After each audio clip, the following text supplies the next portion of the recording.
todos. La Sociedad de Médicos Militares Pediatras Jesús Lozoya Solís ACE les da la más cordial bienvenida. Hoy soy la doctora Luz María Corro Virgen, coronel médico cirujano, la actual presidenta de nuestra sociedad. Y pues es un verdadero gusto el día de hoy en nuestra sesión académica, la cual vamos a tener la oportunidad de convivir en una mesa de discusión coordinada, la cual va a ser dirigida por el maestro de todos nosotros, muy querido, el coronel médico cirujano José Guadalupe Arizmendi Dorantes.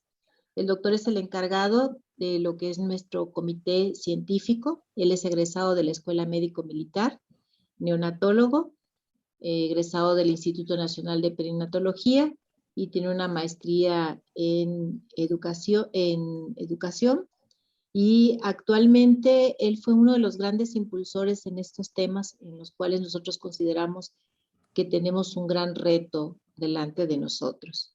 Al escuchar el título de la conferencia, hubo muchos que cuestionaron con preguntas como extraña, novedosa, interesante, tema de actualidad, retador, un tema cotidiano. Entonces, estamos muy emocionados con escuchar esta plática el día de ahora y todavía más emocionados porque los ponentes y los participantes del panel, pues es la primera vez que participan con nosotros y les damos la más cordial bienvenida a ustedes y a todos ustedes. Muchas gracias. Doctor, le doy la palabra. Muy bien, pues muchas gracias. Buenas noches a todos, amigos, compañeros de nuestra querida Sociedad de Médicos Militares Pediatras. Muchas gracias, doctora Corro, por esta oportunidad para tratar este tema que nunca hemos discutido en las sesiones académicas, ni en ninguno de los congresos de nuestra sociedad.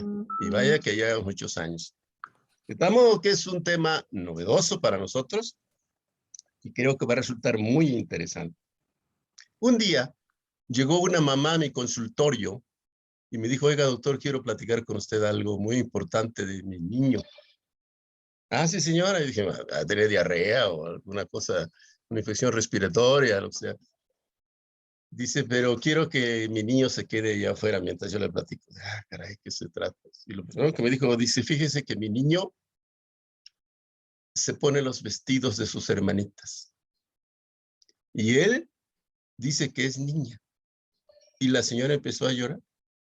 ¿Qué voy a hacer, doctor, ante esto? ¿Qué me aconseja? Pero lo peor es que yo no estaba preparado para darle la mejor respuesta. Y seguramente lo que dije no era lo más apropiado.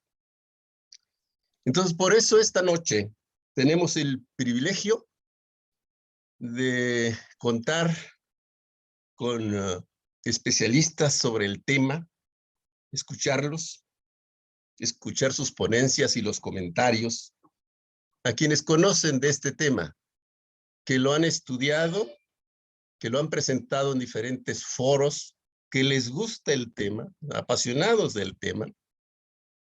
De tal modo que creemos que vamos a tener una muy buena sesión y ojalá que esto se refleje en las inquietudes de todos ustedes. Vamos a contar pues con la psicóloga Natalia Riestra Arte, que ella es egresada, buenas noches doctora, egresada de la Universidad Iberoamericana de la Ciudad de México, es educadora sexual por la Universidad de los Andes, actualmente está llevando un curso sobre representaciones culturales de la sexualidad en la Universidad Autónoma de Barcelona. Su interés son los temas de sexualidad, género y educación sexual en general. Es conferencista sobre educación sexual en primera infancia, menstruación consciente, erotismo y monotonía en la pareja y sexualidad en tiempos de pandemia. Trabaja en la organización Pre-VIHN como Previene, pero VIH, una organización dedicada a la educación sexual integral por medio de talleres en empresas, escuelas, en todos los niveles educativos. Esta es una breve presentación de ella. Buenas noches y bienvenida, Natalia Riestra. También vamos a contar con el psicólogo José María Jiménez, también graduado en la Universidad Iberoamericana. Él tiene una maestría en orientación psicológica en el Pacific Graduate Institute. Es profesor de asignatura en la licenciatura de Psicología en la Universidad Iberoamericana y tiene una práctica clínica privada especializada precisamente en temas de género y diversidad sexual. Bienvenido y buenas noches, José María. Qué gusto tenerlo acá. Hola, buenas noches. También va a estar con nosotros como comentarista el doctor Cristian Mejía Arista. Él es graduado en la Escuela Superior de Medicina del Instituto Politécnico Nacional.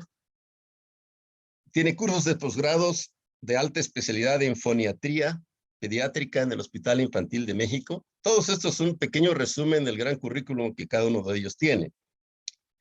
Y en el Instituto Nacional de Rehabilitación con especialidad médica en audiología, otoneurología y foniatría. Pero en su currículum además buenos certificados por el consejo de sus especialidades, todos.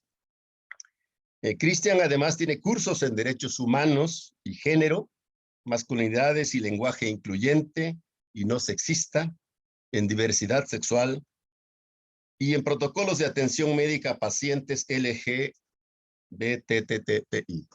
Entonces, como ven, están involucrados en el tema que vamos a tratar hoy. Espero que resulte, y estoy seguro, un éxito la presentación y ojalá que haya muchas preguntas para aclarar seguramente muchas dudas que tenemos. Adelante, Natalia Restra. Ay, pues perfecto. Voy a empezar compartiéndoles pantalla. Cualquier cosa que necesitan, pónganlo en el chat. Vamos a contestar todas sus preguntas. Ay, me volví a trabar, pero ya estamos de vuelta. Y pues, eso, ¿no? Cualquier cosa, cualquier inquietud, pregúntenos. Todas las preguntas aquí son bienvenidas. Creo que es lo más importante. Cuando el doctor José Arismendi nos invitó a dar esta plática, lo primero que pensamos fue que es sumamente importante, ¿no? Estamos muy agradecidos de que nos estén invitando a estos espacios porque profesionales de la salud mental y de la salud en general tenemos una responsabilidad con todas las personas de dirigirlos al mismo tiempo generar espacios seguros en donde se respeten los derechos humanos de todas las personas. Creo que si partimos de ahí, vamos a poder entonces entender por qué es que esto es una necesidad tan importante. Entonces, queremos empezar por ahí, que estén aquí es muy, muy, muy valioso y pues muchísimas gracias por tener la apertura a estos temas que a veces pueden generarnos emociones, quizás, no sé si no tan agradables, pero pueden generarnos mucha incertidumbre, porque es un nuevo lenguaje, ¿no? Por más que esto ya sucediendo mucho tiempo, la diversidad sexual siempre ha estado presente, no siempre podemos hablar de ella de forma segura y no siempre podemos hacernos preguntas con respecto a ella, entonces primero queríamos dar la pauta de que este es un espacio seguro para que podamos tener estas conversaciones, que no sintamos que esta plática es tendenciosa, que tener dudas sobre esto es completamente normal. Entonces, por eso vamos a empezar hablando de, bueno, ¿cuáles son las propias reacciones que tenemos ante estos temas? Es normal que cuando se nos presenta algo que no sabemos qué es, que no entendemos muy bien, generemos rechazo por una cuestión de permanecer seguridad, ¿no? Es como, ok, no entiendo esto, necesito hacerme para atrás porque necesito protegerme de esto que no estoy entendiendo, de esto que no sé cómo trabajar. Entonces, quitarnos un poco la culpa de estas primeras reacciones que pueden llegarnos es un buen paso para entonces llegarle a estos temas desde la aceptación, desde la curiosidad, desde el querer entenderlos. Entonces, ¿qué es lo que yo pienso cuando digo, ok, adolescencias trans, infancias trans, cuando escucho a una persona hablando en lenguaje inclusivo? Entonces, hacer un mapeo emocional y corporal sobre cuáles son los primeros pensamientos que nos llegan al hablar de estos temas. Puede ser miedo, puede ser inseguridad, puede ser curiosidad, puede ser entusiasmo. Ya después hablaremos de las respuestas en las encuestas, pero muchos de ustedes lo que nos compartían es que, pues bueno, era un tema que necesitaban, ¿no? Que estaban tranquiles con la idea de que les íbamos a brindar soluciones o que al menos existía este espacio para hablar de esto. Entonces, empezar por ahí, pues es importante. Al mismo tiempo, quizás abrazar la incomodidad, abrazar las emociones que hemos denominado socialmente como negativas, que nos funcionan de algo, ¿no? El miedo nos ayuda, el enojo nos ayuda a poner límites, la felicidad nos ayuda a reunirnos con las otras personas, la tristeza también. Todas las emociones, como sabemos, tienen su función. Los sentimientos y los afectos igual. Entonces, bueno, esto me despierta incomodidad. ¿Por qué? ¿Por qué estos temas me despiertan incomodidad? puede ser porque nos hemos desenvuelto siempre en una sociedad en donde al acercarnos a estos temas, los afectos que las demás personas tienen hacia estos temas pueden ser negativos, ¿no? Puede venir desde la culpa, desde generar vergüenza, generar mucho rechazo. Entonces también algo que es muy importante es que vayamos entrenándonos o nos vayamos acostumbrando a tener estas conversaciones sobre sexualidad con niñas, con adolescentes, con adultos mayores, ¿no? Desde otros afectos que no sean los que socialmente nos han dicho que tenemos que tener, ¿no? Socialmente nos han dicho los temas de sexualidad están mal, no hay que hablar de esto. A las niñas se les tiene que ocultar todos estos temas porque son malos, porque los ponen en riesgo. Y pues como sexólogos queremos decirles que no, que en realidad hablar de la sexualidad desde un lugar positivo es un factor de protección. ¿Por qué? Porque nadie puede no aprender sobre sexualidad. Todos estamos aprendiendo todo el tiempo de sexualidad. Es imposible no tener valores, creencias, actitudes con respecto a ella. Entonces, pues abrazar las emociones que nos suscitan cuando hablamos de estos temas es importante también. Lo que les dije al principio, generar conversaciones seguras, generar espacios en donde la duda en realidad sea una herramienta emancipatoria en la que podamos actuar ante problemas sociales y que no sea un lugar en el que se siguen perpetuando las mismas dinámicas de control, de miedo, de vergüenza que acompañan los temas de sexualidad. Entonces, algunas pautas para que podamos hablar de estos temas y en general para que podamos generar espacios fértiles en donde el diálogo de hecho funcione para llegar a las mejores conclusiones sobre el tema que se está tratando, hay que reconocer que cometemos errores, ¿no? Las personas cometemos errores y con este tema en específico, al hablar de política identitaria, tenemos que tener muy en mente que estamos hablando de la experiencia de vida de las demás personas. Entonces, eso siempre tiene que hacerse con mucho cuidado, tiene que hacerse con mucho respeto, tiene que venir junto con experiencia empírica. ¿Qué le está pasando a la persona que habita esta diversidad sexual? ¿Qué le está pasando a la persona que habita este cuerpo? Y podemos cometer errores al relacionarnos con ella. Por ejemplo, con los pronombres. No estamos acostumbrados a preguntar cuáles son los pronombres de las personas. Es él, ella, ella. Entonces podemos acercarnos a una persona asumiendo cuál es su género y ese es un error, ¿no?, que podemos cometer. Entonces damos un paso para atrás y decimos, y lo corregimos. No pasa absolutamente nada, las personas nos equivocamos. Las otras personas también cometen errores. Entonces nosotras también tenemos que tener esa apertura a corregir, ¿no? A decir, oye, a mí me gusta que se refieran de esta manera a mí. Y las personas nos componemos de múltiples partes, ¿no? También procurar monitorear y buscar el autoconsentimiento y prestar atención a las reacciones ajenas y respetar el consentimiento de las demás personas. Siempre, siempre poder decir cuáles son nuestras necesidades, poder poner límites y respetar los de los demás va a ser bien importante para que generemos estos espacios fértiles y seguros para tener estas conversaciones. Otras, bueno, recordar que a todos se nos crió en un contexto comunitario, social, cultural e histórico y que nuestras perspectivas están influenciadas por este contexto. Lo que creemos en torno a un tema en específico no viene de la nada, ¿no? Tiene que ver con todo un sistema de valores y creencias que pueden condicionar o alimentar estas nociones, que pueden condicionar o alimentar el cómo nos acercamos a estos temas. Entonces, el cómo nos acercamos a temas de sexualidad, pues sería interesante ver cuál es el medio, cuál es el contexto social, cultural e histórico en el cual nos estamos desarrollando para poder entender, bueno, ¿por qué yo entiendo ciertas nociones de la sexualidad de esta forma? Podemos también tener ciertas consideraciones como resistirnos a la idea de que alguien es una mala persona por actuar o pensar de cierta forma. También que ciertas formas de vivir la sexualidad son más normales que otras. Ahorita nos vamos a meter en, bueno, ¿por qué patologizamos ciertos comportamientos? ¿Por qué se patologizan a ciertos cuerpos? Y pues querer que todo el mundo piense como nosotros, ¿no? Estamos hablando de que somos personas diversas, por lo tanto, nuestros pensamientos, creencias, actitudes, cómo nos vestimos y nos relacionamos, va a ser diverso también. Entonces, ya empezando a hablar, ¿qué es la sexualidad? Creímos que era importante hablar primero de esto porque generalmente pensamos que la sexualidad tiene que ver únicamente con lo que hacemos para reproducirnos, con el acto quizás coital, con el acto de reproducción o con el olón del erotismo, ¿no? Que se siente padre, que nuestro cuerpo tiene la capacidad de sentir, ¿no? Entonces, eso claro que es parte importantísima de la sexualidad, pero la sexualidad también abarca el género, también abarca la intimidad, también abarca la identidad y los roles que tenemos en la sociedad, con nuestra familia, con nuestros pares, también abarca el placer y abarca la orientación sexual. Entonces la sexualidad la encontramos en distintas partes, ¿no? La encontramos en pensamientos, la encontramos en actitudes, la vemos en los sentimientos de las personas, en sus deseos, en sus fantasías. ¿Por qué es importante esto? Porque creemos que a veces hay, por ejemplo, con la sexualidad infantil, cuando hablamos con niñas sobre sexualidad, algo que es muy importante es pensar en que algo que yo he escuchado es como, bueno, ¿por qué vamos a hablar con ellas de estos temas si todavía no están listos para tener sexo? No, ok, quizás no van a estar teniendo sexo, pero se van a relacionar con sus pares, van a tener ideas que es importante que expresen, necesitan tener prácticas de autocuidado.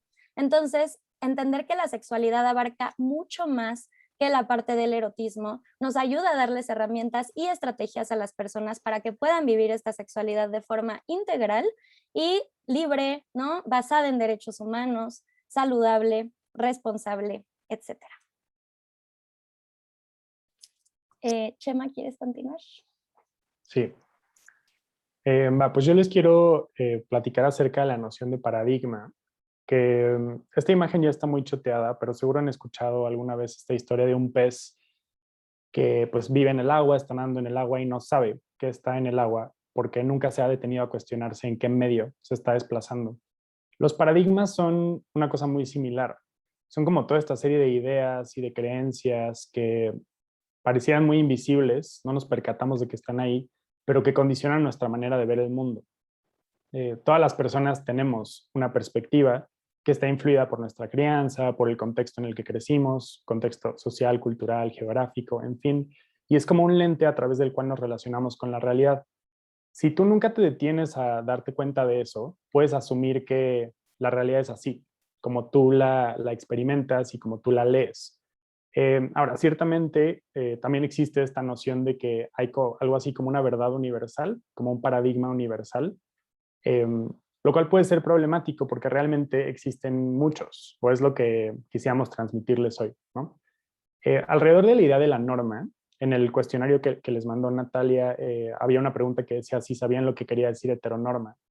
Entonces, igual y entramos en eso en un segundo, pero digamos que la norma en general se refiere a un paradigma, como a ciertas ideas, creencias, que nos han enseñado a percibir los cuerpos, las relaciones, las identidades de una cierta forma.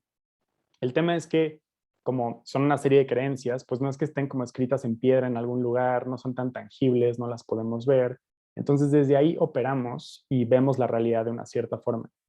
Lo que sucede con la sexualidad humana es que justo existen normas que la regulan y las profesiones psicológica, psiquiátrica, médica, han contribuido de forma importante a construir una noción de qué es lo que es aceptable, qué es lo que es saludable, qué es lo que es deseable, y todo eso está asociado comúnmente con lo que es más normativo. Entonces, de nuevo, es como esta idea de que hay unas ciertas formas de vivir la sexualidad que son más positivas que otras. Y eso es un paradigma dominante en el que estamos todo el mundo operando. O sea, incluso las personas sexualmente diversas operamos desde ahí porque se nos ha criado en este contexto y se nos ha enseñado a percibir la realidad de esta manera. ¿Podrías darle a la siguiente? Bueno, entonces, una pregunta que les quisiéramos compartir el día de hoy es, ¿qué pasa cuando la norma o el paradigma desde el que estamos operando no considera las diversas formas en que la gente vive la sexualidad? Se los plantearé como de esta forma que ojalá que resulte un tanto esquemática, pero en términos muy generales, lo que es más normativo, ahorita platicaremos más de todos estos conceptos, pero en términos muy generales, lo que es más normativo es que cuando tú naces, a partir de los genitales que son visibles en el momento que alguien, un profesional médico, pues te recibe al mundo, se te asigna un género. Y entonces se espera que a partir de ese género tú te comportes de una cierta manera, tengas ciertas ideas, te relaciones con las personas de ciertas formas y eso se mantenga fijo y estable a lo largo de toda la vida. Por eso, como cuando el doctor Arismendi estaba compartiendo que una mamá le dice, oye, es que mi hijo se está poniendo vestidos de sus hermanas, hay tanta angustia, porque justo lo que ahí experimenta esa mamá es, mi hijo se está saliendo de esta norma, lo que a mí se me ha enseñado que es correcto, que es deseable y que es saludable. Entonces, lo que sucede es que cuando no consideramos toda esta diversidad, nos comportamos con las personas de una manera que busca corregirles, ¿no? Corregir entre comillas, como si hubiera una forma correcta de vivir su sexualidad, su género, su orientación sexual, en fin, y como si hubiera formas incorrectas. Y entonces nuestro criterio no es qué tanto bienestar experimenta esta persona, qué tanta salud tiene, qué tanto está experimentando congruencia entre su expresión y su vivencia interna, sino que más bien nos clavamos mucho con qué es lo normativo. Y en muchas ocasiones, por ejemplo, lo que pasa es que te plantean esta situación y tú dices como, no, pues es que no dejes que se ponga esos vestidos, porque eso no es lo saludable. Y entonces esa persona joven, que no sabemos realmente, pero supongamos que es una niña trans, experimenta muchísimos problemas de salud mental y a veces hasta de salud física relacionados con que estamos todo el tiempo tratando de ignorar su vivencia particular de de la sexualidad, ¿no? Entonces, por recapitular antes de seguir adelante, la idea es que si estamos operando desde un paradigma, si se nos ha criado de una cierta forma, si se nos ha enseñado a ver la realidad desde una cierta perspectiva, va a ser muy difícil que nos percatemos de que eso no es la única perspectiva que existe. Y va a resultar como muy contradictorio o incómodo pensar, ah, pues miren, hay estas otras visiones también. La idea no es sugerir aquí que hay una que es mejor que otra, o sea, simplemente hay una multiplicidad de paradigmas y de perspectivas. Lo que sí queremos transmitirles es que cuando nos apegamos muy rígidamente a las normas que regulan el género, usualmente eso genera complicaciones de salud integral para las infancias y para las adolescencias trans, porque entonces no nos fijamos en su experiencia y no creamos espacios seguros para que puedan irse construyendo de manera más o menos libre y segura, sino que buscamos encaminarles como hacia estas pequeñas cajitas que hemos construido sobre lo que quiere decir ser un niño o ser una niña, ser un adolescente varón o una adolescente mujer. Ahora ahondaremos un poco más en ciertos conceptos que espero que ayuden a entender esto, y si hay preguntas, ciertamente ahorita las platicamos más a fondo. Ay, ya. Hola. Entonces, vámonos a conceptos que justamente, ¿no?, son bien importantes para entender eso que nos está diciendo Chema. Vamos a empezar por sexo. El sexo es la serie de elementos tanto genéticos como gonádicos, como hormonales, musculares, óseos y genitales, o sea, el cuerpo, a partir de los cuales las personas nos denominan hombres o mujeres. Si una persona nace con vulva, se le dice que es mujer. Si una persona nace con pene, se dice que es hombre. Y a ver, ¿por qué hacemos la distinción entre el sexo y el género? Porque hay una noción y hay un mito en donde pareciera que el sexo y lo que pasa en el cuerpo, lo que pasa a nivel hormonal, lo que pasa a nivel gonádico, lo que pasa a nivel óseo, va a determinar entonces actitudes, creencias, formas de vivir a partir, no, o sea, es como, ah, ok, entonces naces con vulva, entonces eres una mujer y entonces vas a ser naturalmente maternal, vas a ser naturalmente sensible, vas a ser naturalmente una serie de cosas que están denominados a lo femenino. Y lo mismo pasa con los hombres, ¿no? Pero algo que es bien interesante del sexo es que no es solamente una cuestión biológica, hay incluso características corporales que tienen que ver con lo biológico que están atribuidos a lo femenino y a lo masculino, siendo que un cuerpo que es más chico, más delgado, ¿no?, puede atribuirse a algo femenino, y los cuerpos que pueden ser más grandes, más peludos, quizás pueden atribuirse a lo masculino.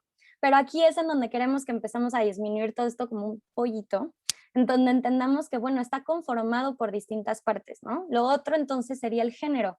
El género es lo que denominamos como femenino o como masculino, y el género es una construcción social que responde a necesidades contextuales o de la cultura, en donde nos dicen qué es lo que es deseado o qué es lo que es esperable a partir de si eres hombre o de si eres mujer. La cuestión es que yo quiero preguntarles, ¿qué parte del cuerpo necesito yo, Natalia, que me identifico como mujer, que me identifico con ciertas partes de la feminidad y también de la masculinidad, para jugar fútbol? ¿Qué parte del cuerpo necesito para subirme a una patineta? ¿Qué parte del cuerpo necesito para ser yo quien no se queda en la casa si en algún momento decido ser madre y ser la que sale a trabajar, ¿no? Entonces hay mucho de nuestro cuerpo, del cuerpo sexuado con el que nacemos, al que se le atribuyen ciertas características, pero sobre todo ciertos deseos. Y esto empieza desde antes de que nazcamos, ¿no? A ver, estás embarazada, ay, ¿qué va a ser? ¿Va a ser niño? ¿Va a ser niña? Entonces empiezan todas estas expectativas alrededor del feto, alrededor de esta persona que se está gestando, sobre lo que va a ser, dependiendo de si es hombre o de si es mujer. Pero lo que queremos aclarar aquí es que eso es un constructo. En realidad hay pocas cosas que no podamos hacer dependiendo del cuerpo que tengamos. Entonces, el género es lo constructo, el sexo es lo biológico, ¿vale? Después, ¿qué es la identidad de género? Cuando hablamos de diversidad sexual, hablamos de distintos términos como sexo, género, identidad de género, orientación sexual, que ahorita vamos a verlas. Y es importante que entendamos que si bien todas estas áreas nos ayudan a entender la sexualidad de una persona, no todas están interrelacionadas, ¿no? Sino que pueden funcionar de forma separada. Entonces, la identidad de género tiene que ver con el sentido subjetivo, que es bien importante, subjetivo del propio género, cómo me siento yo. Hay una imagen muy ilustrativa, no sé si la conozcan, en donde es como un muñequito de jengibre, en donde ponen dónde está cada cosa, ¿no? Dónde está el sexo, dónde está el género, dónde está la identidad de género. La identidad de género en donde lo ponen es aquí, es en la cabeza, porque es como la persona se piensa a sí misma. Entonces es un conjunto de características, actitudes, expectativas, roles o patrones, ¿no? De conducta relacionados al rol social que puede tener la persona. Entonces es con qué la persona se siente identificada, qué es lo que la hace a ella sentir bien, ¿no? Cómo le gusta vestirse, con quién le gusta relacionarse, pero tiene que ver con algo subjetivo y la identidad de género no se ve siempre, ¿ok? La identidad de género le la va a decir la persona, es la propia persona quien va a decir cómo es esta identidad de género, cómo quiere que nos refiramos a ella, él, ella. Y después tenemos a la orientación sexual. La orientación sexual en esta galletita de jengibre estaría en el corazón. Es pues por quién nos late el corazón, literalmente. Es el género o sexo de las personas a quienes nos sentimos sexualmente atraídos, con quienes queremos que tener un vínculo sexoafectivo importante. Ahora, en la orientación sexual también están las personas asexuales. Son personas que no tienen la necesidad de compartirse eróticamente con otras personas o de tener relaciones sexuales, pero siguen teniendo necesidades afectivas. Entonces también entraría eso dentro de la orientación sexual. Quiero ver si hasta aquí hay alguna duda de estos dos términos, como rapidísimo. Creo que todo está bien. Va. Entonces vamos a continuar. Ahora, la diferencia entre cis y trans. Las personas cisgénero son las personas cuyo género y sexo coincide con el que se les fue asignado a mujer al nacer. Yo soy una persona cisgénero. Yo soy Natalia Riestra, nací con vulva. Dijeron, es mujer, y me identifico con ciertas cuestiones de la feminidad. No tengo ningún tipo de disforia corporal, no tengo ningún tipo de incongruencia, por así decirlo, en el cómo la sociedad se refiere a mí y en el cómo yo me siento internamente con la persona que soy. Y las personas trans, que es un paraguas, ¿no? Están las personas transexuales, están las personas transgénero, pero es un paraguas en donde entran todas las personas cuyo género o sexo de alguna forma, que puede justamente expresarse de muchas formas, donde está esta incongruencia, disrumpe la norma disponible de su contexto, ¿no? Entonces, yo, persona, nazco con pene, dicen que soy hombre, ¿no? Me tratan como hombre, se me socializa como hombre. ¿Qué es socializar? Pues bueno, trato a esta persona acorde a lo que es esperado dependiendo del genital con el que nació. Las personas trans entonces van a encontrar una incongruencia y esa sería como la gran diferencia, ¿no? Entre quién es una persona cisgénero y quién es una persona transgénero. Bueno, transgénero, transexual, podemos, si quieren, ya después en las preguntas ver cuáles son las diferencias, pero es importante que entendamos que es un término paraguas, siendo que las personas que encuentran una no conformidad con su género no lo van a expresar de la misma forma. No todas las personas van a transicionar, no todas las personas van a tener una identidad, una expresión de género, ¿no? O sea, cómo se visten, cómo se arreglan, cómo es que utilizan su cuerpo para poder entonces comunicarse con las demás personas de la misma manera. Entonces, por eso es que es paraguas, porque podemos encontrar esta no congruencia en distintas actitudes, ¿vale? Entonces, les pusimos aquí como muchas palabras, son las distintas identidades sexuales. Una mujer lesbiana, gay, trans, intersexual, genderqueer, no binaria, queer, no conforme con su género, pansexual, género fluido, heterosexual, bisexual, asexual, y podríamos seguir. Hay muchas, muchas formas. Creo que, y esto ya se los digo yo, obviamente como sexóloga, obviamente como persona que está dando esta plática, pero más como Natalia como persona, Nos vamos a ahorrar muchísimos conflictos, preguntas, problemáticas, cuando no asumimos cómo es que una persona vive su identidad, sino que permitimos que nos deje entenderlos. Cuando permitimos que ella, él, ella nos lo diga y nos acerquemos a eso de una forma positiva, nos acerquemos a eso desde la ternura, desde la compasión, desde la comprensión y no desde, como nos estaba explicando José María, bueno, desde la corrección, desde el no, es que te está saliendo de esta caja. Lo que nos ayuda, todos estos términos nos ayudan a darnos cuenta de lo diversa que es la sexualidad. Todos somos diversos, todos, todos, todos, todos. Entonces, el intentar corregir esta diversidad justamente sería ir en contra de algo que es de hecho bien natural, ¿no? Que es que somos distintos y vamos a expresar esta sexualidad de forma diferente, no únicamente en cómo nos identificamos, sino cómo me vinculo con mi pareja, qué es lo que espero de ella, tengo pareja, no tengo pareja, tengo distintas parejas, cómo me gusta vestirme, cuáles son las prácticas de autocuidado que tengo, cómo me relaciono con mis papás, cuáles fueron mis valores dentro de mi sistema de crianza. Todo eso es la sexualidad y dentro de ahí tenemos mucha diversidad. Antes de entrarle a esta teoría que les queremos compartir como una alternativa un poco más contemporánea que hace contrapeso a la norma, quiero ahora sí aprovechar este momento para explicar qué es la heteronorma y también otro concepto que es la cisnorma, aprovechando que ahora ya Natalia nos explicó qué es lo que quiere decir ser cisgénero. Tanto la heteronorma como la cisnorma se refieren a lo siguiente. Básicamente estas son las creencias. Que una persona nace y primero que nada, a partir de los genitales que son visibles cuando nace, se le coloca en una de dos categorías binarias. La primera creencia es que existen nada más estas dos categorías y que son mutuamente excluyentes y que se van a mantener fijas para toda la vida.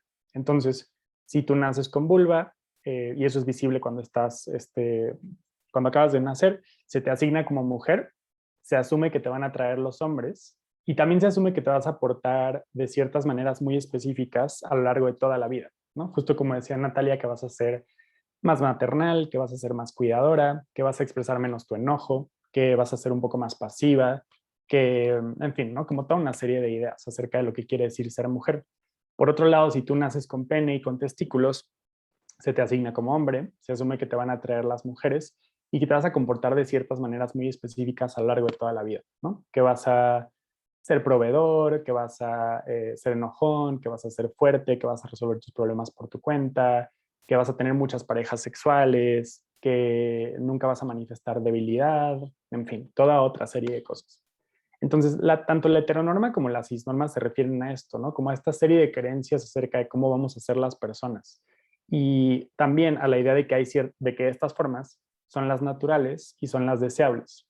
Entonces, por ejemplo, si nace una persona cuyos genitales o cuyo, digamos que material genético o algo de su cuerpo no permite clasificarle nítidamente en uno de estos dos lugares, como hombre o mujer, entonces se busca corregirles, ¿no? A través de hormonas, a través de intervenciones quirúrgicas, desde muy temprano en la vida, sin el consentimiento del bebé o la bebé, porque pues es un bebé, ¿no? No puede dar plenamente su consentimiento.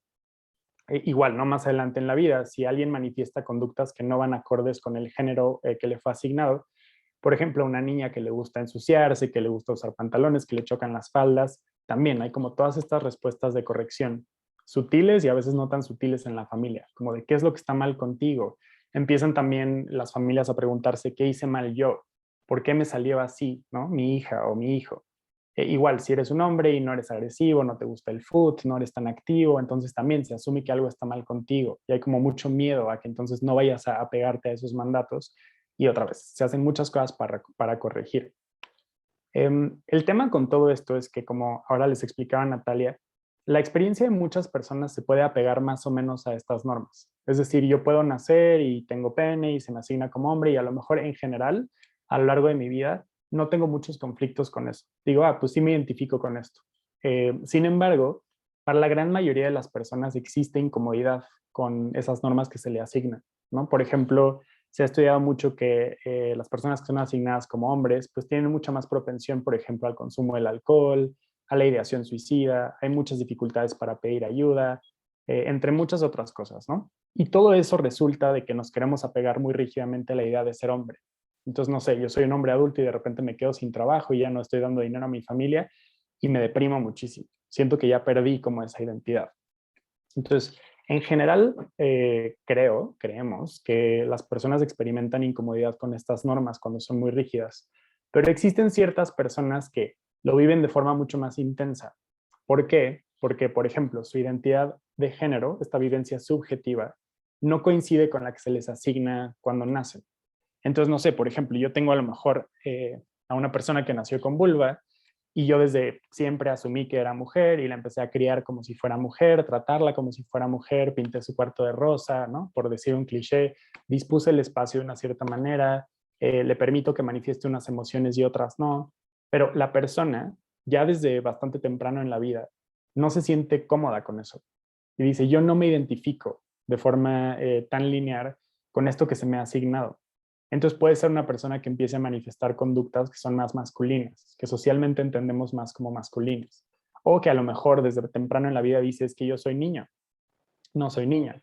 Y eso genera típicamente reacciones muy fuertes en las familias, en los profesionales médicos, porque nos han enseñado a pensar que eso está muy mal y que de alguna forma es menos deseable que una experiencia cisgénero. Igual si durante la adolescencia alguien manifiesta que le gusta a la gente de su mismo género, por ejemplo, alguien dice, yo soy gay, o yo soy lesbiano, o yo soy bisexual, también se nos ha enseñado que eso es menos deseable. Entonces nuestra reacción suele ser negativa y lo que tratamos de explorar es como qué salió mal y cómo puedo corregir yo esto. El problema con eso, como antes les decía, es que cuando tratamos de corregir la orientación, bueno, de entrada ya está tipificado en el Código Penal de la Ciudad de México como un delito hacer eso. Eso es muy importante tenerlo en mente, ¿no? Como hay un marco legal que tiene que ver con el respeto de los derechos humanos de las personas. Pero digamos que hay como mucho miedo a que si no intervenimos de cierta manera, algo muy malo le va a pasar a las niñas o a los adolescentes, como si estuviéramos siendo de alguna forma negligentes o irresponsables. Y creo que es bien importante cuestionarnos de dónde viene esa creencia y qué es lo que nos preocupa. Porque casi siempre lo que pasa es que nuestra preocupación es que se están alejando de la norma y pensamos que eso es negativo.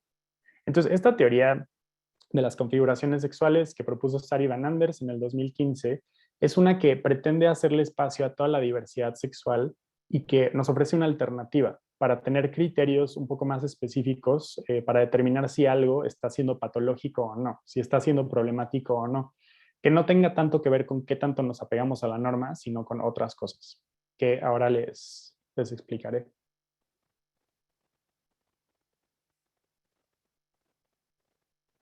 Puedes darle a la siguiente.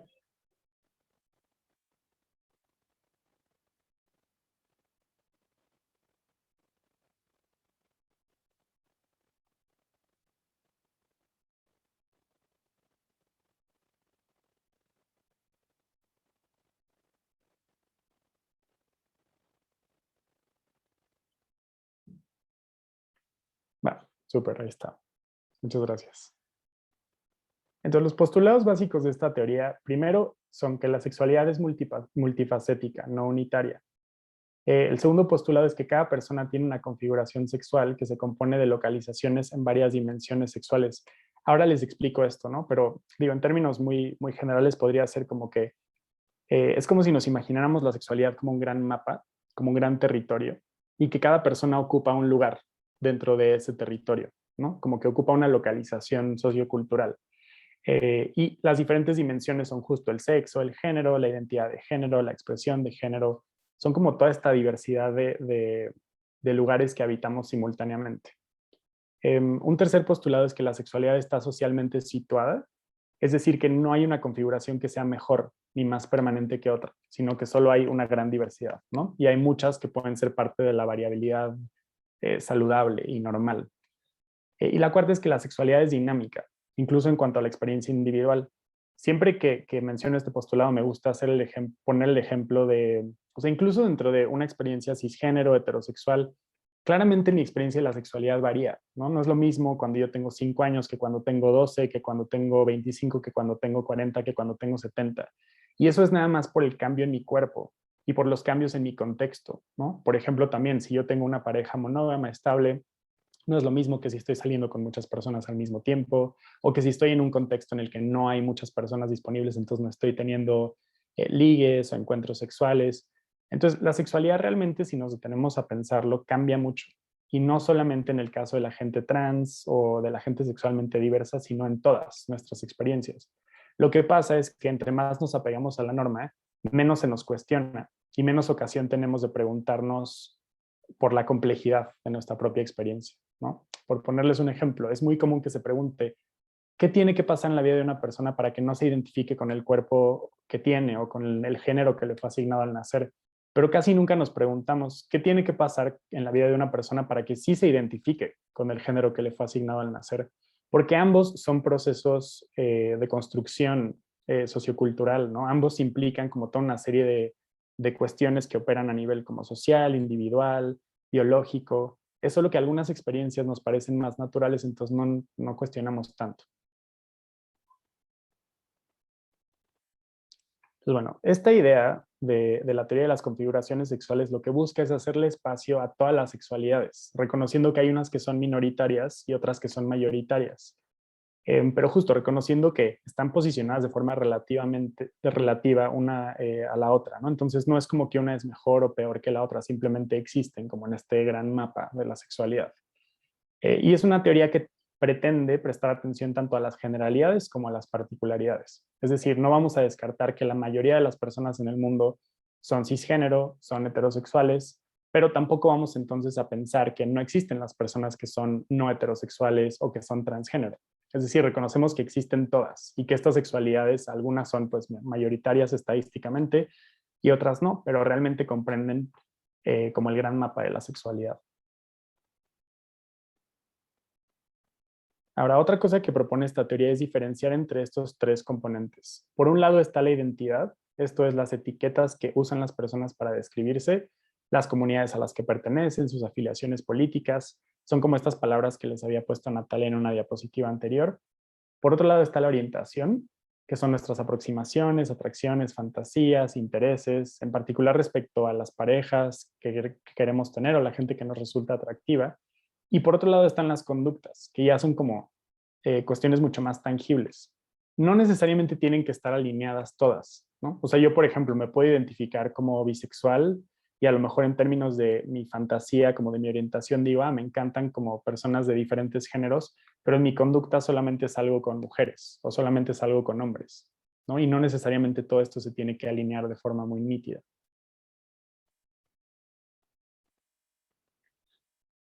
Pues a ver, esta ilustración pretende darle un poco más de forma tangible a esta teoría que puede resultar un poco abstracta. Lo que pretende aquí esta ilustración es mostrar que en el círculo interno está todo lo que consideramos como normativo y que por lo tanto socialmente hemos pensado que es más natural o más deseable, y conforme se va alejando del centro empezamos a ver todas las experiencias que son menos normativas, ¿no? Entonces, por ponerles algunos ejemplos, vamos a pensar en la cisnormatividad, ¿no? Este es uno de los ejes. En el mero centro, lo más normativo es la gente cisgénero, ¿no? La gente cuya identidad coincide con el género que se le asignó al nacer. Y hacia afuera estarían las personas trans, es decir, la gente que no se identifica con el género que se le asignó al nacer.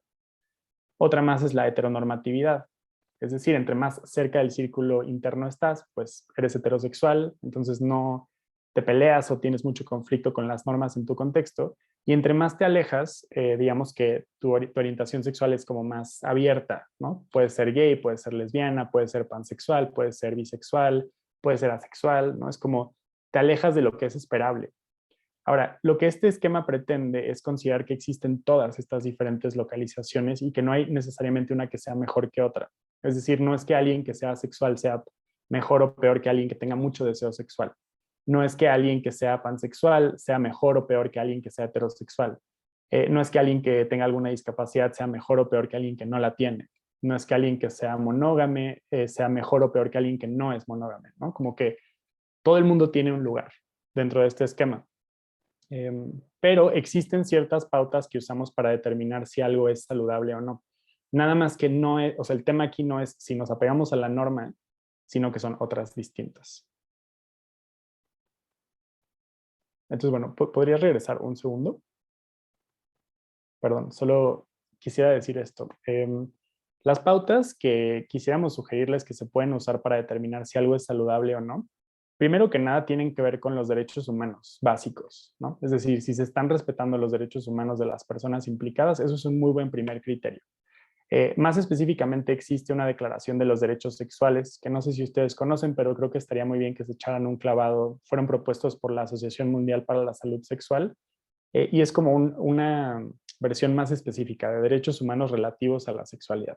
Entonces, ese es un primer marco, ¿no? Como toda la parte de los derechos que tiene una persona. La otra es qué tanto se experimenta placer de forma consensual. Es decir, que lo que nos esté pasando en nuestro cuerpo, las personas con las que nos relacionemos, el tipo de contacto sexual que vayamos a tener.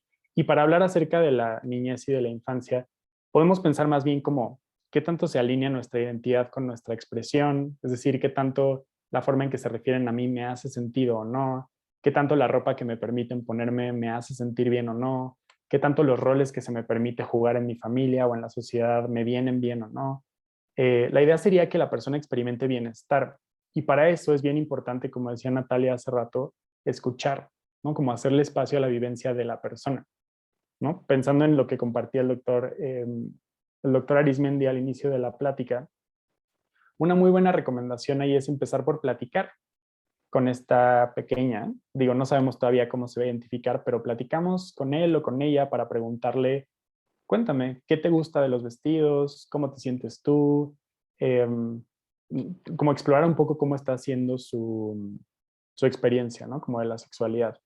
Entonces, de nuevo, los criterios son derechos sexuales, ¿no? Como específicamente. Por otro lado, la vivencia del placer en un contexto de consentimiento. Y por otro, de salud. Pero este concepto de la salud sexual tiene que ver con qué tanto la persona, por ejemplo, puede autodeterminarse en términos de su propio cuerpo, lo cual es un poco complicado cuando la gente está en la infancia o en la adolescencia, porque, bueno, claramente hay ciertas cosas que no es tan viable que decida una persona cuando es muy, muy joven. Sin embargo, respecto a su identidad de género y su cuerpo, creo que sí tenemos que empezar a pensar que las personas jóvenes tienen mucha más agencia de la que estamos acostumbradas a asignarles, y que usualmente nuestra preocupación, si es que deciden usar pronombres que no son los que les habíamos asignado o vestirse de una forma que no consideramos correcta o normativa, creo que nuestra preocupación suele ser que va a estar mal. O sea, que inherentemente pensamos que ser trans está mal o que ser sexualmente diverso está mal. Entonces, desde ahí procuramos que no se alejen de las normas. Bueno, para no extenderme mucho más, solo quiero reiterar que parte de esta teoría es que el cambio es central. Entonces, no sé, también hay mucho agobio sociocultural, me parece, alrededor de qué pasa si, no sé, tengo una persona que yo creo que es mi hijo, le asignaron como hombre al nacer y me dice que realmente se identifica como mujer. Entonces hace todo un proceso de transición, toma bloqueadores hormonales, cambia de rol, usa otros pronombres. ¿Y qué pasa si de repente más adelante en la vida se arrepiente y se da cuenta de que por ahí no iba? Y esa es una preocupación como muy genuina. Ahora, desde esta teoría, lo que se sugiere es que el cambio es central y no necesariamente tiene que ser problemático, y que quizá hay pocas cosas en términos de la vivencia del género que son muy definitivas, ¿no? Algunas sí, como ciertas intervenciones quirúrgicas, por ejemplo, pero hay muchas otras que pueden ser bastante reversibles. Y la idea sería que creemos un espacio para que las niñas y los adolescentes puedan libremente irse construyendo y explorar con una sensación de seguridad. Eso es como la aspiración, ¿no? Y si de repente descubren que no iba por ahí, está muy bien, pueden ir hacia otra dirección.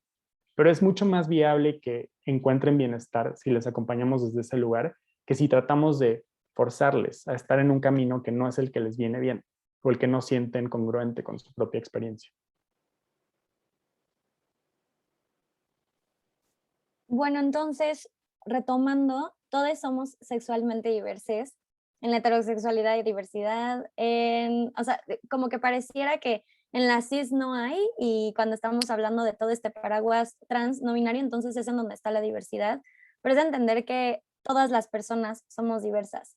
Pero, ¿cuál es el problema? Que para no todas las personas resulta en la misma vivencia en cuanto a qué tan seguro es expresar mi identidad que las demás. Las personas heterosexuales, las personas cisgénero, tenemos un privilegio en ese sentido, en tanto que la sociedad nos va a tratar mejor, se nos va a discriminar menos, vamos a tener acceso a mejores trabajos, mejores puestos, mejores tratos, a partir de que estamos justamente, ¿no? Aliándonos con esta norma, lo que hablábamos al principio, pareciera que mientras más nos aliamos a la norma, más bienestar o salud mental se nos atribuye.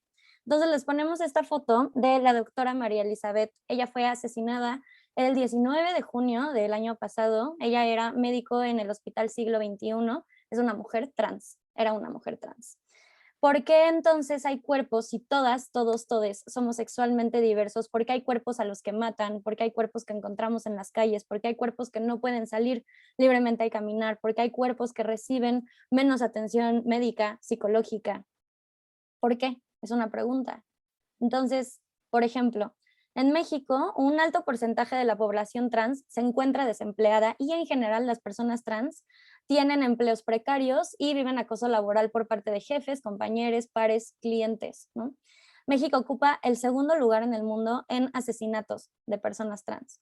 Entonces, esto es real, ¿no? Esto es algo que le pasa a cuerpos e identidades hoy en día. Es algo que tenemos que atender y como profesionales de la salud tenemos toda la responsabilidad de educar, de acompañar, pero sobre todo, no sé si de revertir esto, porque claramente pues falta mucho, ¿no? Faltan muchas discusiones, faltan muchas pláticas de estas, por eso es tan valioso que estemos aquí reunidos platicando sobre estos temas, pero es sumamente importante entender que tenemos un objetivo principal, hay varios, pero yo quiero que nos centremos en uno, que es que siempre que estamos atendiendo a una persona, lo que tenemos en la mano son los derechos humanos. Todas las personas, y de hecho yo creo que se los vamos a pasar, José María, o sea, si quieren antes de que se salgan lo descargo rapidísimo, la cartilla de derechos sexuales de jóvenes y adolescentes, donde viene, ¿no? Como, bueno, todas las personas, independientemente de que tengamos un papel en salud mental o física, sino como agentes sociales, o sea, quienes estamos alrededor de personas que están en edad pediátrica, con adolescentes y con personas de cualquier edad. Pero cuando justo se nos busca para ver de qué forma vamos a atender esto, es bien importante apegarnos a derechos humanos, ¿okay? Todas las personas tienen el derecho, hablando de identidad, de expresarla y de vivir su sexualidad de forma libre y responsable. ¿Pero qué significa esto? ¿Cuántas personas realmente tienen acceso a que se les trate de forma digna cuando van al ginecólogo, ¿no? Por ejemplo, cuando van al urólogo. En esos momentos, ¿cómo es que vamos a respetar la identidad de las personas? ¿Cómo vamos a acercarnos a ellas para que puedan vivir y que su experiencia sexual sea igual de gratificante que de alguien que se apega a la norma? Porque como hablamos, habrán personas que sí nos apeguemos a ella. Entonces, la exclusión social y el abuso y la discriminación son lo que verdaderamente generan los problemas. ¿Me explico? Es eso lo que genera que haya riesgos de salud mental, que haya suicidio o ideación suicida, que podamos caer en consumir sustancias de forma abusiva, autolesiones, malestar psicológico, inseguridad. Y si se dan cuenta, generalmente nos acercamos a estos temas, a estas identidades, como si ya fuera el problema. Las patologizamos y las estigmatizamos. Entonces, si se acompaña desde los lugares que ya hemos estado mencionando en esta plática, vamos a generar o vamos a hacer al final de cuentas un factor de protección más. ¿Por qué? Porque vamos a estar acercándonos desde el derecho que tiene esta persona de ser, de identificarse con lo que necesita identificarse. Ustedes como pediatras, yo como psicóloga, José María como psicóloga también, necesitamos entender cuáles son los factores de riesgo que pueden estar interfiriendo en esta persona y no convertirnos justamente en uno más, ¿no? Pero para eso tenemos que deconstruir lo que entendemos como normal, anormal, lo que patologizamos, los cuerpos que patologizamos y las identidades a las que les atribuimos sanidad. Entonces, para que podamos tener tiempo para que platiquemos, nosotros ya vamos a pues parar con la presentación. Y no sé si, Cristian, tú vas a contestar preguntas junto con nosotros o sí, nos pueden continuar. Muy bien. Bueno, pues muchas gracias por sus presentaciones, interesante. Y quisiera entonces aprovechar que está aquí el doctor Cristian Aarón Mejía para un primer comentario de esta presentación. ¿Qué puedes comentar? Si tienes algunas diferencias en lo que se ha dicho para o nada. complementar la presentación.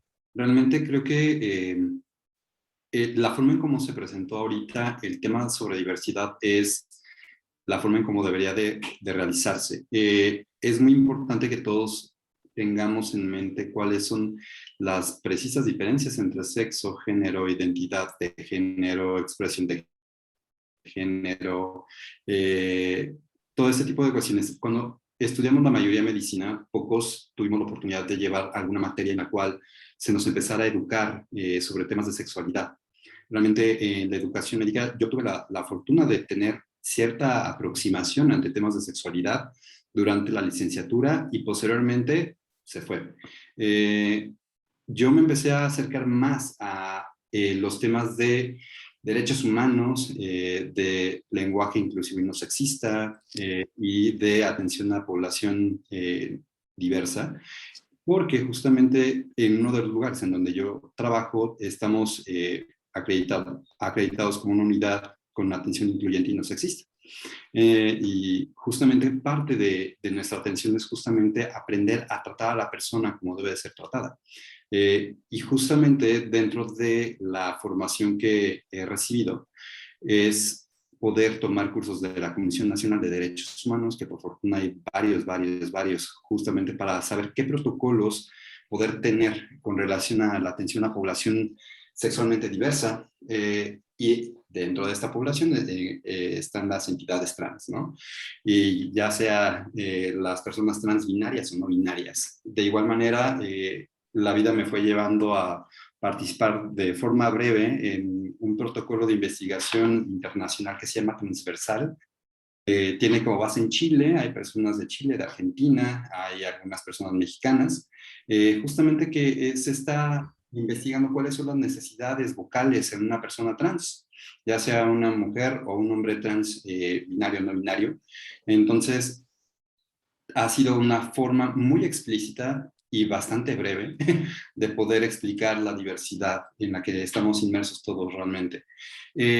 Ahora, algo que es muy importante que estaba leyendo aquí en las preguntas que realizó una doctora, la doctora Nazaria, justamente lo que pregunta si está aprobado por la Real Academia de la Lengua Española el uso de la X al momento de referirse en el lenguaje. Dentro de el lenguaje incluyente y no sexista es eliminar justamente el masculino genérico. Y no está aprobado por la Real Academia Española, pero para respetar a las personas por las identidades que tenemos, está adecuado hacerlo. En un comunicado oficial no está correcto, supuestamente, según los estatutos que manda la Comisión Nacional de Derechos Humanos, utilizar la X o la arroba, pero es válido hacerlo al momento de referirnos hacia una en una presentación o al momento de referirnos a las personas y preguntar justamente, como hace Natalia, ¿no? Que ella especifica que su pronombre es ella. Y justamente en ocasiones en foros tenemos que preguntar, ¿hay alguna persona que se identifique como no binaria? Y justamente preguntar cuáles son sus pronombres para podernos referir a ellas, a esas personas como debe de ser, y no omitir a estas personas dentro de este grupo. Muy bien. Muchas gracias, doctor Cristian. Bueno, pues miren, nosotros como pediatras y de primer contacto con los pacientes, yo refería a lo que a mí me tocó en esa ocasión en que recibí a un niño así. Quería yo preguntarles a ustedes, ¿desde qué edad el niño se identifica con su género? ¿O desde cuándo podemos nosotros pediatras percibir ya, o los padres, de que el niño no se está, por lo tanto, identificando con su género? ¿Me podrían contestar eso? Sí, pues, ¿quieres contestar tú? Ok. Justo se han hecho varias investigaciones y es interesante porque, bueno, el género se va a ver de distintas formas, ¿no? El género y la identidad no siempre está atravesada por el lenguaje. Entonces también tendríamos que empezar a cuestionarnos eso, como a partir de qué momento una persona puede autodenominar su propio género. Lo que han sacado los estudios es que es a partir de los 5 años, cuando ya empiezan a introyectar normas sociales. Antes de eso, más bien lo que pueden identificar es quiénes, o sea, por ejemplo, en su lenguaje pueden empezar a tener palabras como hombre, mujer, ¿no? Entonces van con el lenguaje pudiéndose adaptar al contexto, pero eso no significa que verdaderamente puedan ellos entender cuál es la diferencia clara entre hombre o mujer o si ellos se identifican con un género en específico. Entonces es a partir más o menos de los 5 años. No sé, Muy José bien. María, si tú quieres decir algo más. José María. Sí, que alrededor de esa edad empezamos a tener un sentido incipiente, digamos, de cuál es el género que nos viene bien. Es decir, con qué normas o con qué categorías nos identificamos más. Y si es que algunas nos hacen ruido o no. Entonces, desde bastante temprano en la vida, la gente puede empezar a dar señales de inconformidad con lo que le fue asignado. Aunque por Muy bien. supuesto que esto es un proceso que lleva mucho tiempo, ¿no? Incluso a lo largo de toda la vida. Se va moviendo de lugar y aclarando o volviendo un poco más confuso. Muy bien. ¿Qué podemos hacer nosotros los pediatras o cómo deberíamos orientar a los padres cuando nos preguntan eso? Este niño de 5 años, 4, 5, 6 años, él dice que quiere ser del otro sexo, que ya no es niño, que es niña y que le gusta jugar y que juega con los juguetes más bien del sexo opuesto o del género opuesto. Y luego que quiere ir ahora a la escuela, si es niña, vestido de hombrecito. Y si es hombrecito, quiere ir vestido de mujer. Y el conflicto que le crea a los padres. ¿Sí? ¿Qué hacer ante ellos, ante estos niños y los papás? Porque la reacción de los padres ante esto puede ser, es decir, de una tristeza enorme, ¿no? O desilusión, porque piensa que como él quería tener un niño, ahora dice que es una niña, o al revés. O de indignación, de furia, de ira, ¿no? Y seguramente muchos padres van a querer imponerle al niño, no, tú eres hombre, mira, tienes un pene aquí, tú eres hombre y tienes que comportar así, o al revés. Y eso sabemos que le va a crear al niño un conflicto para toda la vida. Y después va a ser estigmatizado, va a ser excluido y lo van a mandar al ostracismo total, ¿no? Entonces, y el problema yo sé que no es del niño, él está muy a gusto con lo que dice, sentirse. El problema es de la sociedad que lo va a rechazar. Entonces, ¿qué recomendarían ustedes hacer ante esto? Pues creo que lo primero... Ay, perdón. Por favor, contesta tú y yo sigo. Va, súper. Yo primero quería retomar que en el chat alguien puso que todavía no le queda clara la diferencia entre sexo y género. Entonces, nada más quiero retomar eso para poder responder la pregunta Adelante. del doctor. El sexo se refiere a las características más corporales, es decir, genéticas, óseas, musculares, en fin, ¿no? Entre otras, a partir de las cuales clasificamos los cuerpos como de hombre o de mujer. Mientras que el género se refiere a la serie de ideas que existen culturalmente acerca de cómo tiene que ser una persona a partir de su cuerpo, ¿no? Entonces, uno es como fisiológico, es como todos estos elementos de tu propio cuerpo, y el otro es lo que se espera de ti a partir de eso.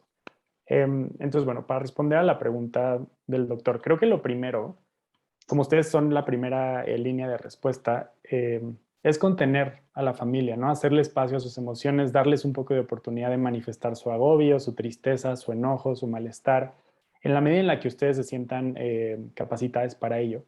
La otra es que van a requerir acompañamiento y ese acompañamiento idealmente tiene que ser multidisciplinario. Entonces, es muy útil que ustedes tengan referencias disponibles a la mano de, por ejemplo, existe Transfamilias, que es esta organización que trabaja con familias de personas trans. Existe Infancias Trans también, que es otra organización que se dedica a atender estos temas. Entonces, se refiere a la familia a buscar ese apoyo y también idealmente se busca el acompañamiento de psicólogos o psiquiatras que cuya postura sea afirmativa. Es decir, gente que entienda lo que les estamos platicando hoy y que no vaya a tratar de que la persona se apegue a la norma, sino que más bien le ayude a la familia y al niño o al adolescente a ir descubriendo qué le viene mejor. Entonces creo que para eso es como una mezcla entre seguir informándose, leyendo al respecto, asistiendo a estos espacios ustedes, pero sobre todo canalizar y canalizar a personas o instituciones que tengan esta postura afirmativa como compartía el doctor Cristian hace un momento, de modo que se pueda hacer un acompañamiento en el que pues, se acompaña a la familia, pero también se acompaña al niño o al adolescente para irle pudiendo dar forma a su experiencia, pero no tratando de que se apegue como a ciertos mandatos culturales, sino más bien viendo qué es lo que le puede venir bien y cómo podemos establecer seguridad para que su exploración tampoco le ponga en riesgo. Y ya, Natalia. Natalia, ¿quiere agregar algo? Ya lo Muy dije bien. todo. Gracias. Bueno, yo revisando el libro de DSM, este manual de diagnóstico y estadística de los trastornos mentales, y revisando la historia de todo este problema de la diversidad de género, ustedes lo saben perfectamente que ha venido cambiando de nombre, ¿no? Y lo último que aparece en el DSM-5 es disforia de género, ¿no? para no tratarlo como un trastorno de identificación sexual y no considerar que es un trastorno, ¿no? Sino que es simplemente la incongruencia entre el género que siente el niño en relación con su sexo. Nosotros fuimos educados así en esta medicina occidental, de que solamente hay dos posibilidades, o eres hombre o eres mujer, no hay más.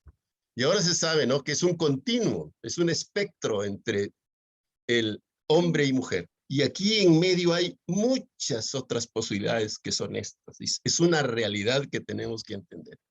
Y sí, qué bueno que se han dado cuenta que ellos usan un lenguaje distinto para poner sus ponencias, ¿no? Es usar la E, ya dicen todes, ¿no? Y Fue un es statement. cierto. ¿Cómo? ¿Perdón? Fue un statement, fue a propósito, para ver Sí, cómo, yo sé qué que nos es a propósito. generaba. Exacto, porque si nosotros decimos los profesores, ¿y qué pasó con las profesoras? ¿No? Entonces deberíamos decir el profesorado, ¿no? Alguna cosa así. Así Y es. bueno, por eso de ahí surgen las protestas de las mujeres, ¿no? Que se les ha excluido. ¿Algún otro comentario de ustedes? Justamente que lo que les estaba comentando antes de que se me botara la conexión era justamente evitar el masculino genérico. Y justamente es el profesorado, o cuando estamos hablando de alguien que coordina una dirección, es en la dirección de tal lugar o en la presidencia de tal cosa, para evitar justamente solamente hacer alusión a un solo sexo y hacer que la forma de comunicarnos inclusiva. El castellano, como lo mencionó un doctor, el castellano es una lengua que se generó en España hace siglos, y el español castellano ha derivado en lo que tenemos ahora. Tanto así que ya se ha incluido en el diccionario de la Real Academia Española el chingo y muchos modismos mexicanos. O sea, realmente se han incluido mexicanismos como palabras que ya se toman como, incluso hasta como verbos, como tuitear o textear o cosas de ese tipo. Y por ende, el lenguaje es algo que evoluciona también. Y no podemos quedarnos con la sola idea de poder comentar, ay, sí, pero es que no me cambien el castellano porque todo eso está mal. Y ahí difiero con el doctor Claudio que es una deformación, es una forma de evolucionar y de respetar a la persona que tenemos enfrente. Siempre respeto. Y pues como debemos de respetar, hay que tener en mente que existimos personas que somos completamente diversas y que si necesitamos ser referidos de una manera distinta para poder sentirnos bien y que mi salud mental esté en balance, pues nosotros como personal de salud tenemos que hacerlo. Realmente, porque si no estamos faltando al derecho a la salud de una persona, que es un derecho humano.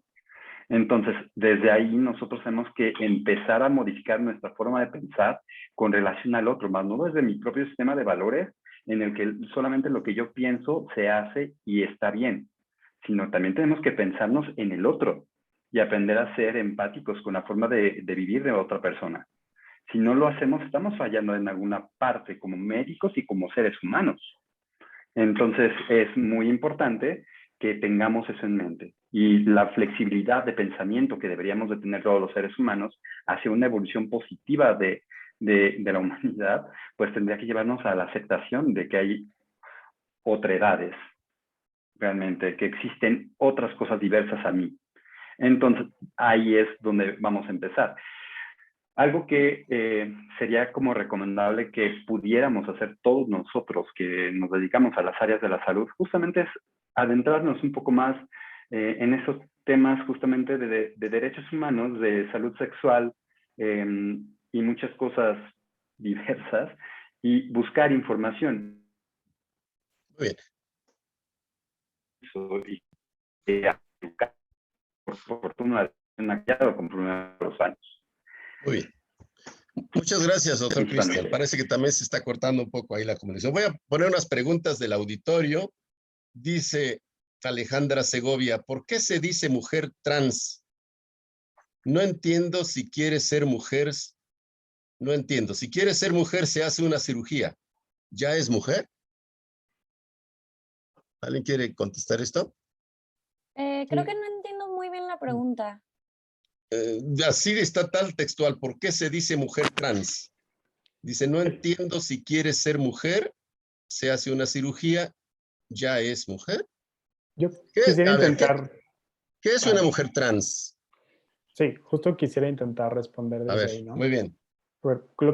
Lo que nombramos como mujer trans típicamente es alguien que fue asignada como hombre al nacer, es decir, una persona que nació con pene, entonces le pusieron la categoría de hombre, pero cuya identidad de género, cuya identidad subjetiva es mujer, es decir, alguien que se identifica como mujer, pero que fue asignada como hombre al nacer, ¿no? A partir de los genitales que eran visibles. Una creencia cultural muy común es que solamente la gente que se practica cirugías de reasignación sexual es trans, pero realmente hay mucha diversidad. Hay muchas mujeres trans que no buscan una cirugía de reasignación o que no buscan hormonarse. Simplemente es un sentido subjetivo de su propio género. Entonces, independientemente de que tengan pene o testículos o de que su cuerpo dé señales de algo que podríamos denominar como hombre, su vivencia interna es que son mujeres y eso es a lo que le llamamos mujeres trans. Ahora, hablando de lo que han comentado ya Talia y Cristian, pues justo la idea es, aunque sea difícil al inicio, ¿no? Pero tratar de orientarnos hacia esta dirección en la que sea como, bueno, si esta persona me habla de su experiencia en este sentido, le puedo hacer espacio a eso y puedo ser éticamente curioso respecto a cómo está viviendo esto la persona y ver qué tanto mi reacción de conflicto o de confusión o de desagrado viene justo de mis creencias que están apegadas a la norma, ¿no? Como justo a mí me han enseñado que las mujeres son quienes tienen vulva. Entonces solo si alguien se opera, entonces ya es una mujer, por ejemplo, ¿no? Que realmente desde este otro paradigma de la diversidad sexual, pues una mujer es quien se identifique de esa manera. El sentido interno, ¿no? No tanto los genitales o el género que le fue asignado al nacer. Muy bien, muchas gracias. Otra pregunta del auditorio, la doctora Corro dice, muchas felicidades por la presentación. ¿Los problemas de tipo psicológico y psiquiátrico se relacionan por el medio ambiente social o es intrínseco de la persona? Pues creo que justamente, o sea, retomando la idea de que hay toda un sistema, que hay todo un contexto que llega a patologizar, que es quien restringe a la persona de poder desarrollar esta identidad de forma libre, nuestra postura, y no es únicamente una postura, ¿no? Sino no hay algo que naturalmente por cómo es que te identificas, entonces desarrollas depresión, entonces desarrollas ansiedad, sino que tiene que ver con el conjunto de toda una serie de actitudes que hay alrededor de tu expresión de género y de tu identidad de género que van generando estas situaciones. ¿Cómo no va a deprimirse una persona que es buleada en la escuela por cómo se viste? ¿Cómo no va a desarrollar ansiedad? ¿Cómo no va a tener algún tipo de estrés postraumático? ¿No? O sea, no sé bien cómo, perdón, quiero regresar a la pregunta, pero ¿cuáles son como estos problemas psicológicos? Pues bueno, pueden haber varios, pero generalmente estos problemas psicológicos, y yo me atrevería a decir que todo el tiempo, la mayoría del tiempo, tienen que ver con cómo es que reaccionamos ante estas situaciones. No es algo que es inherente de cómo la persona vive su identidad, sino la reacción que hay del medio, la reacción que tiene el medio, entonces genera otras, ¿no? Que pueden llevar a que se manifiesten estas sintomatologías. Muy bien, muchas gracias. Yo quiero preguntarle si alguna vez, yo pienso que muchos de nosotros, a lo mejor de niños, jugamos con ser del otro sexo. A lo mejor un día nos pusimos un vestido. O alguna niña alguna vez se puso un pantalón o se puso a jugar los juguetes del hermano. ¿Eso ya indica que es un trans? ¿Hay un tiempo, hay una persistencia de esta conducta? ¿Hasta cuándo se debe observar ese niño? ¿O cuáles son los signos de alerta para decir, este niño es el que tiene estos riesgos, cuando llega a la adolescencia, de ser precisamente un transgénero? ¿Hay algo de eso que nos puede ayudar a los pediatras a alertarnos y orientar mejor a los papás? Pues, a ver, hay en general como mucha variabilidad en nuestras conductas, en la infancia, en nuestras identificaciones, y no necesariamente si yo rompo con las normas del género que se me asignó, eso ya quiere decir que soy o que voy a ser una persona trans, porque el tema de ser una persona trans tiene mucho que ver con el proceso interno de una persona, y es como a lo largo de la vida asumir una etiqueta para describirme y asumirme como parte de un colectivo, lo cual es un proceso que se va construyendo a lo largo de la vida, ¿no? No es como que un incidente aislado ya determine que alguien es o no es. Sin embargo, sí creo que hay como ciertos criterios que tienen que ver en efecto con la persistencia, con el monto de angustia o no que experimenta una persona alrededor de lo que le es asignado. Y realmente lo que podemos observar, y bueno, por ejemplo, que yo observo al trabajar con juventudes sexualmente diversas, es que entre mayor libertad se le da a las personas de explorar, tienen más posibilidades de ir descubriendo qué se siente bien para ellas, ¿no? Entonces, si yo me alarmo mucho porque mi hijo se pone una falda y luego quiero quitársela, ya le estoy transmitiendo un mensaje sobre cómo eso está mal, es indeseable. Entonces, no le doy a él la oportunidad de descubrir si le viene bien, si eso es lo que quiere hacer ya por siempre, o si solo a veces le gusta y otras veces no. Y a lo mejor puede que sea una persona que se sigue identificando como hombre pero que le gusten las faldas, o puede que más adelante en la vida descubra, ya cuando sea adolescente, que realmente se identifica como mujer. O sea, puede haber una gran variabilidad, pero creo que la recomendación general es que tratemos de hacerle espacio a la exploración de las personas mientras no se estén poniendo en riesgo, ¿no? Y mientras sea más bien una cuestión de que están viendo qué les acomoda mejor. Entonces creo que eso es lo que yo comentaría. No sé si Cristian o Natalia quisieran agregar algo más. Sí, quizás a mí me gustaría agregar que puede ser más ilustrativo verlo desde otro lugar. Dejemos de hablar de personas trans no binarias y todo este paraguas, sino, a ver, ¿qué pasa con una mujer cisgénero? Cuando decimos que una mujer cisgénero es cis porque su género y su sexo están acorde, también es problemático. Porque ¿qué se me ha dicho a mí que es normal? Dependiendo de si soy hombre o de si soy mujer. Lo que es normal, según este mandato de género, yo siendo mujer es, yo tendría el deseo de ser mamá, yo tendría el deseo de quedarme en la casa y adecuarme a abocarme a la crianza, sería sensible, lloraría, no sería tan sexual, no tendría tantas ganas de tener relaciones sexuales, estaría mucho más aliada con sentimientos como la tristeza, como la empatía, como la compasión. Yo, Natalia, les puedo decir desde este momento aquí, ahora mismo, que no me identifico con muchas cosas de la feminidad y eso no me convierte en una persona trans o no binaria. ¿Por qué? Porque lo que me pasa aquí adentro es que sí me siento como mujer. Yo sé que soy mujer. ¿Qué parte del cuerpo tienen ustedes o qué me pueden señalar? Que me digan que, o sea, que nos demuestren que son heterosexuales, ¿no? Por ejemplo. Hay pocas cosas que verdaderamente pueden verse de esta identidad y de esta expresión de género. Y nos clavamos mucho con que las personas trans o quienes están dentro de este paraguas de la no binariedad nos expliquen por qué. ¿Por qué es que no se sienten acorde a? ¿Qué es lo que está pasando? Y que justifiquen todo el tiempo su identidad. Y a las personas cisgénero no se les cuestiona. Pero también hay muchísimas problemáticas sociales que cargamos las personas cisgénero a partir de la norma. Entonces, si lo vemos desde ahí, que todas las personas, independientemente de ser cis, trans, no binarias, abarcamos esta paraguas, no entramos en la norma de manera definitiva, no respondemos al 100% a lo que la sociedad está deseando dependiendo de cuál sea nuestro género, nuestro sexo, entonces vamos a dejarles de pedir a las personas trans y a las personas binarias esta congruencia, esta explicación de, a ver, pero ¿en dónde está? ¿Por qué? Explícame. Yo nunca le he tenido que explicar a alguien por qué soy mujer, así es como me siento. Pero hay muchas cosas de la feminidad con las que simplemente no me voy a relacionar.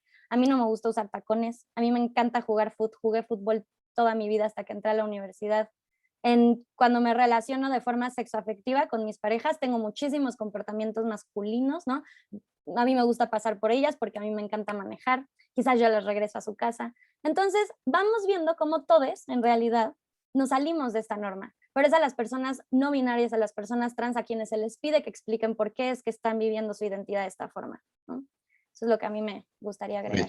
Muchas gracias. Desgraciadamente el tiempo se nos ha venido encima, ya me robé algunos tiempos, ya nos pasamos, pero bueno, voy a hacer dos preguntas juntas, que dice, ¿hay factores hereditarios y genéticos en el género? Dice Germán Moech, y Mauro de la O dice que si se han realizado estudios científicos tratando de saber la causa de esta diversidad sexual. Sí, la respuesta es que sí se han hecho múltiples estudios. Si se van a PubMed, que es el buscador médico más fácil de accesar, y ponen Genetic Aspects and Sexual Orientation, van a salir miles miles de artículos científicos en los cuales se detalla que, pues en realidad no sabemos de dónde viene. La orientación sexual se da por el ambiente, se da por cuestiones biológicas, se da por mil y un causas. Realmente ninguno de nosotros pudiera explicar genéticamente por qué una persona es heterosexual u homosexual o bisexual o pansexual. Realmente no podemos explicar epigenéticamente al momento cuál es el motivo por el cual una persona es... concuerdo completamente con Natalia. O sea, realmente, de igual manera, los hombres que nos identificamos como hombres y que vivimos en algún espectro de la masculinidad, pues lo vivimos de forma distinta. Por ejemplo, a mí me gustan los colores un poco más brillantes. Hay personas que no concuerdan que un hombre deba de utilizar colores brillantes, ¿no? Y no por eso dejó de ser hombre, ¿no? Entonces, justamente, al momento en que puedan tener la oportunidad de meterse un poco a investigar justamente en buscadores médicos, ustedes pueden encontrar que lo que se ha descubierto es que sí hay asociaciones entre hermanos que son gemelos monocigóticos, que si uno es homosexual, el otro tiende a ser también homosexual, en algunos casos, no en todos, ¿ok? Que sí hay algunas cuestiones que si yo tuve un tío abuelo que fue homosexual, probablemente yo también tenga un hijo que pueda ser homosexual. No sabemos cuál sea la probabilidad. Y vamos, no vamos a explicar genéticamente que sea una herencia autosómica recesiva, autosómica dominante, si es ligada al X, si es ligada a Y, si es una entidad sindrómica, porque en realidad no lo es. Es un conjunto de cuestiones biológicas y ambientales que nos dan justamente esta vivencia que tenemos personal cada uno de nosotros. Entonces, justamente al momento de tener esta vivencia personal, tenemos que entender que así como yo soy Cristian y me identifico como hombre, puede ser que, no sé, Arturo se identifique como hombre, pero probablemente tenga algunas dificultades para poder expresar alguna parte de cómo se siente por dentro, ¿no? Su vivencia de ser hombre, que a lo mejor para él ser hombre es ponerse tacones. No lo sabemos, es parte de la expresión del género que él tiene, ¿no? Y aparte, también hay que recordar una cosa. En tiempos victorianos, el hombre utilizaba tacones y utilizaba peluca.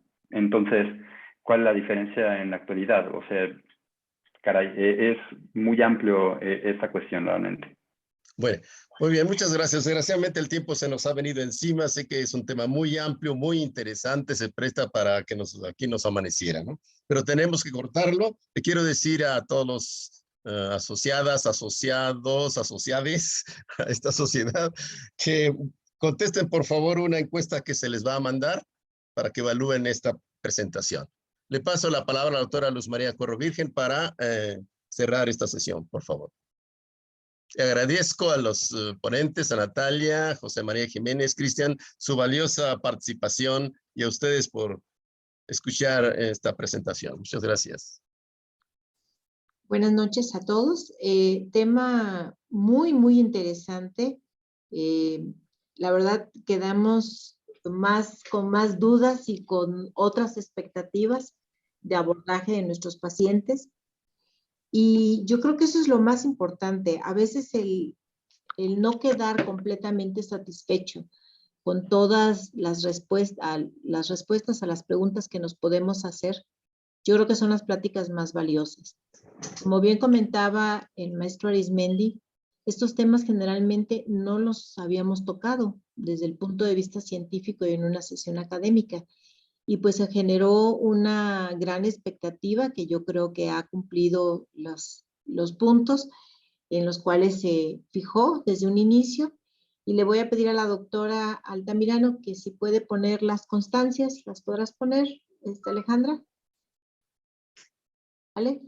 ¿No? Creo que no se pudo. Voy. Es que perdón. para compartir la pantalla. No te preocupes.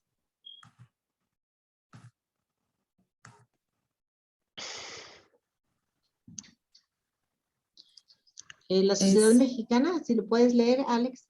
Sí, la Sociedad Mexicana de Médicos Militares Pediatras, Jesús Lozoya Solís, Asociación Civil, otorga la presente constancia a la psicóloga Natalia Riestra Porte por su participación como ponente en la sesión académica Infancias y Adolescencias Trans.